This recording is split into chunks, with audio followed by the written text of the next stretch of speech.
안녕하세요. 해외 축구를 전문 분석해드리고 있는 해축다나와입니다. 시청료는 구독과 좋아요입니다. 스포츠가 어렵게 느껴지신다면 댓글을 통해 무료 멤버방에서 99% 적중률의 픽을 받아보세요. 바이에른은 케인의 결정력과 올리세 마이너스 나브리의 폭발력을 앞세워 공격 루트에서 확실한 우위를 점하고 있다. 중원 압박과 빠른 전환 속도는 홈 경기에서 더욱 위력을 발휘하며 득점 기대치를 끌어올린다. 반면 라이프치히는 오펜다와 시몬스가 전환 과정에서 변화를 만들어내지만 압박 강도 높은 상대를 만나면 빌드업이 쉽게 흔들린다. 특히 후반 체력 저하와 간격 공개가 겹치면 실점 위험은 배가 되며 원정 불안은 더욱 두드러질 수 있다. 전술 심리 체력까지 고려하면 이번 경기의 무게추는 바이에른 쪽으로 기울 가능성이 뚜렷하다. 바이에른은 케인의 득점 본능과 올리세 나브리의 측면 파괴력으로 공격 전술을 완성했다. 라이프치히는 순간적인 전환은 위협적이지만 압박 저항력과 체력 관리에서 뚜렷한 약점을 드러낸다. 특히 홈에서 강한 템포를 이어가는 바이에른은 이번에도 압도적인 주도권을 쥘 가능성이 크다. 결국 이 경기는 바이에른이 경기 흐름을 잡고 승리를 챙길 무대가 될 것이다. 파리 생제르맹은 공격 3인방의 조합이 완벽히 가동되며 압박 강도와 전환 속도 모두에서 상대를 압도할 수 있다. 반면 앙제는 무통의 공백으로 인해 전방 파괴력이 줄어든 상태에서 PSG의 압박을 버텨낼 체력이 부족하다. 결국 경기 흐름은 초반부터 PSG가 장악할 가능성이 높고 시간 문제일 뿐 득점이 이어질 그림이다. 앙제의 단조로운 공격 루트로는 PSG의 수비 라인을 흔들기 어려우며 후반으로 갈수록 격차는 더욱 커질 수밖에 없다. 객관적인 전력 차이와 경기 레벨의 간극이 뚜렷하기 때문에 이번 경기는 일방적인 흐름으로 흘러갈 공산이 크다. 파리 생제르맹은 전력 자체가 리그 내에서 차원이 다른 수준이며 경기력의 무게감은 초반부터 확실히 드러날 것이다. 앙제는 무통의 공백과 전술적 한계로 인해 PSG의 압박을 버텨낼 수 없고 후반으로 갈수록 격차는 더 벌어진다. 이번 경기는 객관적인 레벨 차이 그대로 PSG가 승리를 가져가며 무난히 마무리될 가능성이 높다. 이번 경기는 더비 카운티가 홈에서 라인을 유지하려 하겠지만 체력 저하와 수비 블록 붕괴가 발목을 잡을 수 있다. 모리스와 테일러가 전방에서 활로를 찾더라도 후방의 불안이 반복되면 경기 흐름은 쉽게 넘어갈 수 있다. 브리스톨은 투와인의 패스 전개와 나이트의 압박 능력을 통해 중원 장악에서 우위를 점할 수 있다. 리스의 박스 안 움직임까지 가세하면 경기 후반 결정적인 순간에서 득점을 이끌 가능성이 높다. 결국 전술적 유연성과 체력 관리에서 앞서는 브리스톨이 흐름을 가져갈 시나리오가 유력하다. 더비 카운티는 홈 이점에도 불구하고 체력 저하와 수비 집중력 부족이라는 약점을 극복하기 어렵다. 브리스톨은 전방 압박과 유연한 전술 전환을 통해 경기 주도권을 잡을 수 있다. 결국 브리스톨이 중원과 전방에서 우위를 점하며 승리를 가져갈 가능성이 크다. 웨스트햄은 필크루크의 제공권과 보웬의 돌파, 파케타의 전개로 공격의 틀을 갖추고 있지만 압박 강도 높은 팀을 상대로는 쉽게 밀리는 패턴이 반복된다.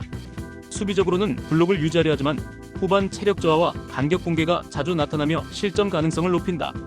반면 첼시는 후앙 페드로와 바이노 기튼스의 측면 돌파, 콜 파머의 창의적 전개가 맞물리며 다양한 공격 루트를 형성한다. 특히 점유율 장악과 전환 속도에서 웨스트햄을 압도할 수 있으며 경기 후반부에는 템포를 유지한 채 차이를 벌릴 수 있다. 결국 경기 전체 흐름은 첼시가 주도할 가능성이 높으며 웨스트햄의 체력적 약점을 집중 공략할 수 있다. 웨스트햄은 필크루크와 보웬의 직선적인 공격 루트가 존재하지만 압박을 견디는 힘이 떨어지고 후반 집중력 저하가 반복된다. 첼시는 파머의 창의성과 양측면의 스피드 자원들을 활용해 경기 전반부터 우위를 점하고 후반에는 템포 차이를 극대화할 수 있다. 결국 이번 맞대결은 첼시가 압박과 전환 속도를 앞세워 웨스트햄을 제압하며 승리를 가져갈 그림이 유력하다. 베티스는 에르난데스와 로우 셀소를 축으로 공격 루트를 다양화하려 하지만 결정적 순간에서 집중력 저하가 발목을 잡으며 승부를 단번에 끊어내지 못하고 있다. 특히 수비진의 순간적인 실수는 상대에게 쉽게 기회를 내주며 경기 운영의 안정감이 떨어진다는 점에서 리스크로 작용한다. 반면 알라베스는 개막전에서 보여준 강한 투지와 짜임새 있는 조직력으로 리그 초반 주목을 받고 있으며 이번 원정에서도 결코 만만치 않은 저항을 보여줄 준비가 되어 있다. 토니 마르티네스를 축으로 한 단순하지만 확실한 제공권 활용은 베티스 수비 라인에 부담을 줄 수 있고 중원의 구리디는 템포를 조율하며 경기 흐름을 안정적으로 가져가려 한다. 무엇보다 더운 날씨 속에서 활동량 싸움이 경기의 중요한 변수가 될 가능성이 높으며 베티스의 집중력 약점과 알라베스의 투지가 맞물리면 경기는 팽팽한 흐름 속으로 빨려 들어갈 공산이 크다. 따라서 이번 맞대결은 어느 한쪽의 압도적인 승리보다는 균형이 무너뜨려지지 않는 치열한 힘겨루기로 귀결될 가능성이 높다. 베티스는 여전히 순간적인 집중력 저하와 불안정한 경기 운영으로 믿음을 주지 못한다. 알라베스는 개막전에서 드러난 투지와 조직력으로 원정에서도 쉽게 무너지지 않을 힘을 보여줄 수 있다. 결국 이번 경기는 팽팽한 긴장 속에서 어느 한쪽이 확실히 경기를 가져가기 어려운 흐름이며 무승부라는 결과가 가장 현실적인 그림으로 떠오른다. 찰트는 공격 전개에서 창의적인 움직임이 부족해 쉽게 경직되는 패턴이 반복되고 있다. 특히 수비 블록 간격이 벌어지는 순간 상대의 침투를 제어하지 못하며 후반 체력 저하까지 겹쳐 리스크가 커진다. 반면 레스터시티는 아이에우의 문전 결정력과 마비디디의 측면 돌파, 엘 칸누스의 중원 지휘력이 조화를 이루며 전방에서 활발한 움직임을 만들어내고 있다. 전개 속도와 압박 강도에서 우위를 점하는 레스터시티가 경기 전체의 흐름을 가져갈 가능성이 높다. 그럼에도 불구하고 찰트는 홈에서 빠른 역습 한두 차례로 반격을 노릴 수 있지만 안정적이지 못한 마무리가 한계로 작용한다. 결국 전술적 완성도와 체력 관리 그리고 순간 집중력에서 레스터시티가 확실히 한 발 앞선다. 찰트는 수비 라인의 간격이 무너지며 후반 체력 저하가 겹쳐 실점 가능성이 높다. 레스터시티는 전개 속도와 압박 강도에서 우위에 있어 경기 초반부터 주도권을 잡을 확률이 크다. 결국 아이에우와 마비디디, 엘 칸누스가 이끄는 레스터시티의 날카로운 공격 전개가 승부의 균형을 결정지을 전망이다. 이번 경기는 헐시티가 홈에서 강한 압박과 빠른 전환 플레이를 앞세워 초반 주도권을 잡을 가능성이 높다. 조셉과 슬레이터의 연계 움직임은 블랙번 수비를 흔들 열쇠가 될 수 있고 카마라의 전환 속도가 공격 템포를 끌어올릴 전망이다. 반면 블랙번은 오아시의 제공권 의존도가 높고 측면 수비의 허술함이 노출되면 헐시티에게 위기를 내줄 수 있다. 경기 후반으로 갈수록 홈 응원과 템포 유지를 무기로 헐시티가 안정적인 흐름을 가져갈 그림이 예상된다. 특히 헐시티는 전방 압박이 성공하는 순간 블랙번의 전개를 완전히 끊어낼 수 있다는 점에서 확실한 무기를 가진다. 그리고 심리적으로도 홈에서 분위기를 타는 헐시티가 후반부 집중력에서 블랙번을 압도할 가능성이 크다. 헐시티는 홈에서 강한 압박과 빠른 템포를 유지하며 경기를 주도할 수 있다. 블랙번은 제공권에 의존하는 단조로운 공격과 불안한 수비 전환으로 경기 내내 어려움을 겪을 수 있다. 결국 이 경기는 헐시티가 홈에서 전술적 우위와 심리적 자신감을 앞세워 승리할 가능성이 높다. 이번 경기는 스완지시티가 홈 이점을 살려 초반부터 압박 강도를 높일 가능성이 크다. 컬렌의 마무리 감각과 엄지성의 측면 돌파가 맞물리면 전방에서 꾸준히 기회를 창출할 수 있다. 갈브레이스가 중원에서 안정적으로 경기 리듬을 잡아줄 경우 흐름 전체를 스완지가 가져올 수 있다. 반면에 와퍼드는 전개 루트가 단조로워 압박을 당했을 때 탈출이 어렵고 측면과 중원의 균형이 쉽게 흔들린다. 그래서 후반 체력 싸움으로 가면 오히려 더 취약한 부분이 노출될 수 있다. 종합적으로 스완지시티가 전술적 응집력과 전방 압박을 무기로 홈에서 우위를 잡을 가능성이 높다. 스완지시티는 컬렌의 결정력과 엄지성의 폭발력, 갈브레이스의 안정적 조율이 맞물리며 홈에서 강한 그림을 그릴 수 있다. 와퍼드는 둠비아와 루자에 의존하는 전개 패턴이 단조롭고 후반 체력 저하가 이어질 경우 경기 흐름을 뒤집기 어렵다. 결국 압박 전환과 전방 응집력이 살아난 스완지시티가 홈에서 경기를 지배하며 승리를 거머쥘 가능성이 높다. 그리고 팬들의 열기까지 더해진다면 경기 후반으로 갈수록 스완지의 우위는 더욱 뚜렷해질 것이다. 맨시티는 홀란드의 마무리 능력과 도쿠의 돌파, 베르나르도 실바의 창의적 전개가 완벽히 맞물리며 공격 루트의 다양성을 극대화하고 있다. 전술적 응집력과 압박 강도는 홈 경기에서 더 빛을 발하며 득점 기대치도 상승한다. 반면 토트넘은 역습에서 가능성을 보이지만 점유율 싸움과 전개 안정성에서 격차가 크다. 사르와 쿠두스가 활발히 움직여도 후반부 집중력 저하가 겹치면 실점 위험이 커질 수밖에 없다. 전술 심리 체력 모든 면을 감안하면 맨시티가 주도권을 틀어줄 확률이 확실히 높다. 맨시티는 전술적 완성도와 선수 개인 역량 모두에서 앞서 있으며 홈 2점까지 더해졌다.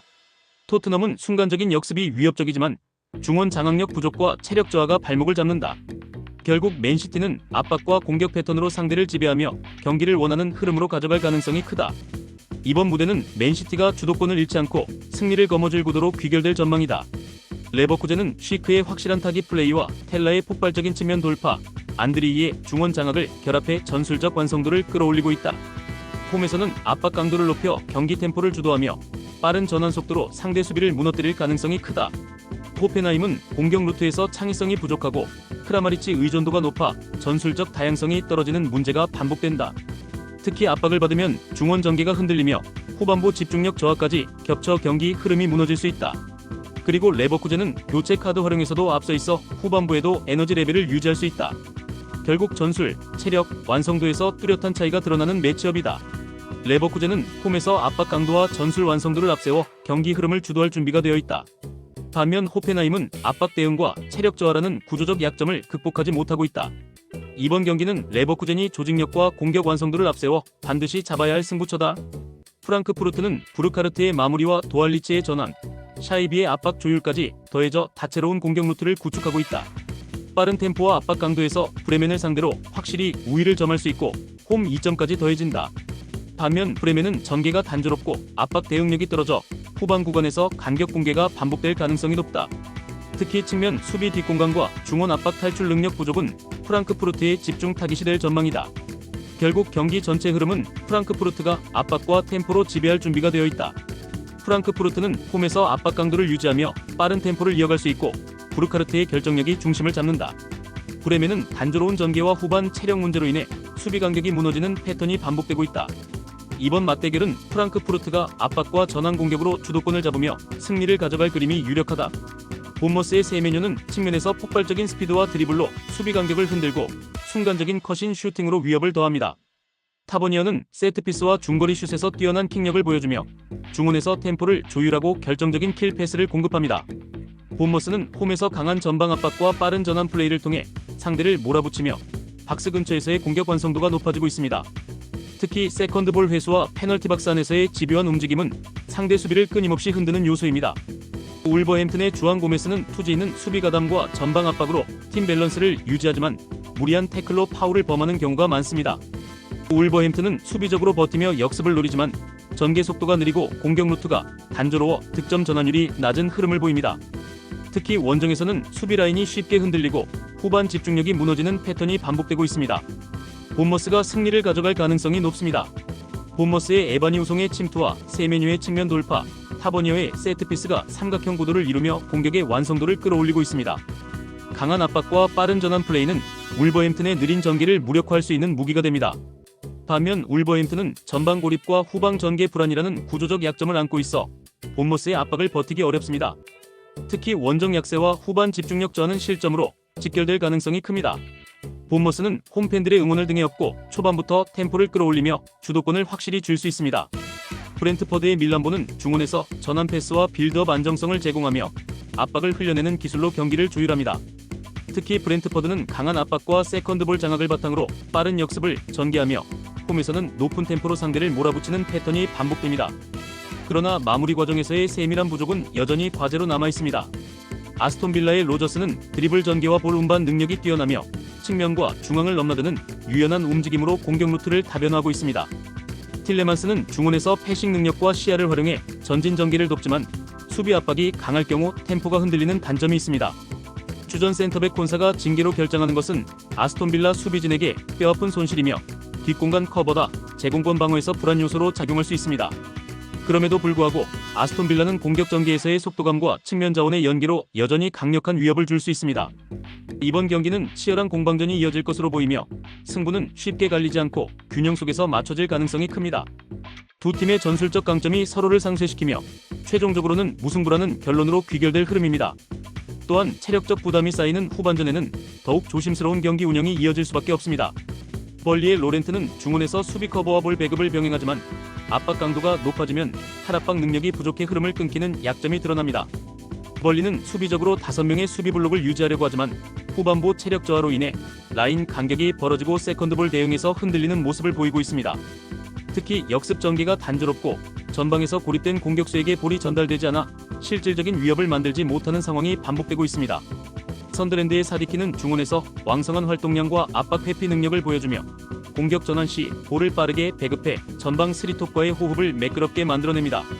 선더랜드는 전방 압박을 통해 상대 빌드업을 차단하며 빠른 템포로 전환해 상대 수비가 정렬되기 전에 마무리하는 구조를 갖추고 있습니다. 또한 교체 자원 활용에서도 활발하게 변화를 주며 경기 후반에도 공격 강도를 유지할 수 있는 힘이 있습니다. 이번 경기는 선더랜드가 전술적 우위를 바탕으로 승리할 가능성이 높습니다. 벌리는 5명의 수비 라인으로 버티려 하지만 체력 저하와 단조로운 역습 패턴으로 인해 쉽게 공세가 차단됩니다. 반면 선더랜드는 마인다의 침투, 아딩그라의 돌파, 사디키의 중원 장악까지 결합되어 공격 루트가 다채롭고 날카롭습니다. 특히 선더랜드의 전방 압박과 빠른 전환은 벌리의 느린 탈압박을 무너뜨릴 결정적 무기가 됩니다. 세컨드볼 장악과 후반부 에너지 유지에서도 선더랜드가 확실히 앞서 있어 경기 후반 흐름까지 가져올 가능성이 높습니다. 이상 오늘 해외 축구 경기 분석 모두 꼼꼼하게 해드렸습니다. 영상 시청에 감사드리며 혼자 분석하기 힘들다고 느껴지신다면 언제든 댓글을 통해 무료픽 멤버방을 찾아주시길 바랍니다.